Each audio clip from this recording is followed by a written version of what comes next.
हे बघा, आता आपण इथे ना 1.5 कप दूध घेतोय. साई सगट घ्या. साय असेल तुमच्या दुधाला ना गरम करून घ्यायचं, थंड करायचं दूध, म्हणजे मग त्याला आहे ना बरोबर साय येते. हे बघा, साय सगट घेतलेलं आहे मी, म्हणजे आपलं हे जे आहे ना रबडीदार मस्त तयार होतं. मग त्याला ना छान उकळी येऊ देऊ आपण. त्याच्यामध्ये मी अर्धा कप साखर टाकते. अर्धा कपाला कमी टाकली आहे मी, कारण इथे मी हापूस आंबे वापरते. ते ना खूप छान असे गोड आहेत, त्यामुळे साखरेचं एवढं काही ते काम नाही पडत. ते थोडेसे टाकले मी, अर्धा कपाला कमी टाकले.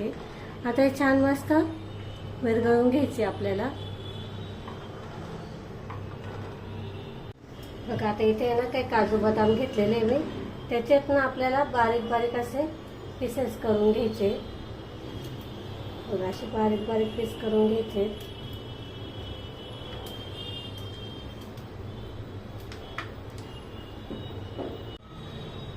हे बघा, दुधाला छान उकळी आलेली आहे. आता याच्यामध्ये काजू बदाम जे मी कट करून घेतले ते टाकते. छान मिक्स करून घ्यायचे, म्हणजे काय होतं, काजू बदाम पण छान असे शिजले जातात. आता आपण याच्यामध्ये ना 2 चमचे मी मिल्क पावडर घेतलेली आहे. चव छान येते याच्याने कुल्फीची, त्याच्यामुळे मी इथे मिल्क पावडर वापरलेली आहे.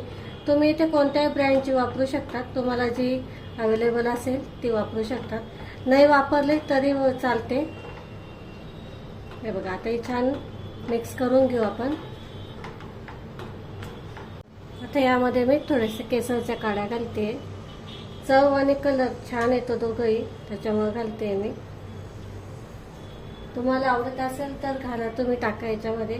नसेल आवडत नाही टाकलं तरी चालेल. हे बघा, तर इथे दूध आहे ना आपलं घट्ट व्हायला सुरुवात झालेली आहे. मिल्क पावडर टाकल्यामुळे लवकर होतं. जर तुम्हाला मिल्क पावडर नसेल वापरायची तर थोडासा वेळ लागतो त्याला. हे बघा, मस्त छान असं आपलं इथे होतंय घट्ट. हे बघा, आता आहे ना इथे छान अशी उकळी आलेली आहे, बऱ्यापैकी घट्ट झालेलं आहे. आता इथे गॅस मी बंद करते. थंड झाल्यावर ते अजून घट्ट होतं, त्यामुळे ना ह्या स्टेजला बंद करायचा गॅस.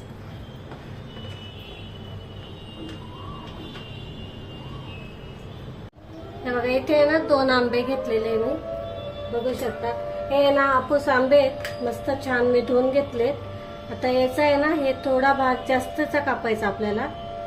हे बघा, असं आहे ना थोडा जास्त कापून घ्यायचा आहे.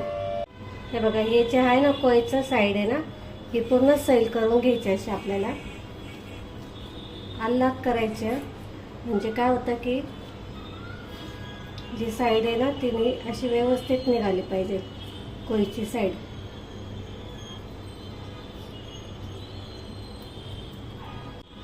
सांडशी असते ना आपली, तिच्याने पकडायचं आणि अशी व्यवस्थित काढून घ्यायची. ही कोय आहे ना ती काढून घ्यायची. बघा, काढून घेतले मी, कोय काढून घेतले आहे. तुम्हाला जर काढायला जर जात असेल तर एक तर सांडशी घ्या, नाही तर मग आपल्या चाकूने सैल करा. चाकूने पण नसेल होत तर मग चमचा घ्या, चमच्याने पण असं सैल करा पहिले, आणि मग कोय आहे ना अशा हाताने घेऊन अशी हल्लात काढत चालायची, म्हणजे मग ती व्यवस्थित निघते.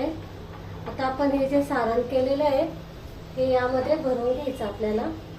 हे बघा, असं व्यवस्थित भरत चालायचं आहे.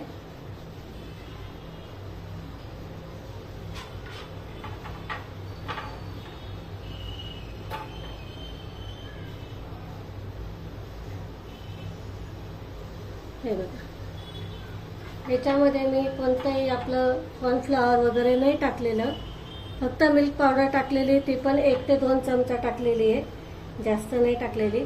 आता याच्यावरती ना आपल्याला असं हे याचं जे असतं ना टोक हे लावून घ्यायचं आहे. आणि हे फ्रीजरमध्ये तुम्ही 7 ते 8 तास किंवा पूर्ण रात्रभर ठेवलं तरी चालेल. आता मी हे पूर्ण रात्रभर ठेवून घेते, दुसरं पण असंच भरून घेते. हे बघा, आता इथे फ्रीजरमध्ये ठेवते मी, बघू शकता. जिथे आपला बर्फ जमा होतो ना तिथे ठेवायचं आहे. आता हे मी पूर्ण रात्रभर ठेवते. हे बघा, हे जे आहे ना हे काढून घ्यायचं आणि ही साल आहे ना अशी आपल्याला याच्याने काढून घ्यायची. जे आपण बटाटे सालतो ना त्याच्याने ही साल काढून घ्यायची आहे. हे बघा, आता आहे ना याचे काप करून घ्यायचे आहेत आपल्याला.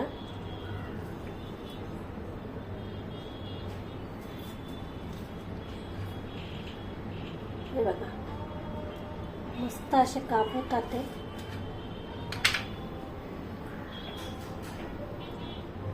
हे बघा, मस्त होतात ते.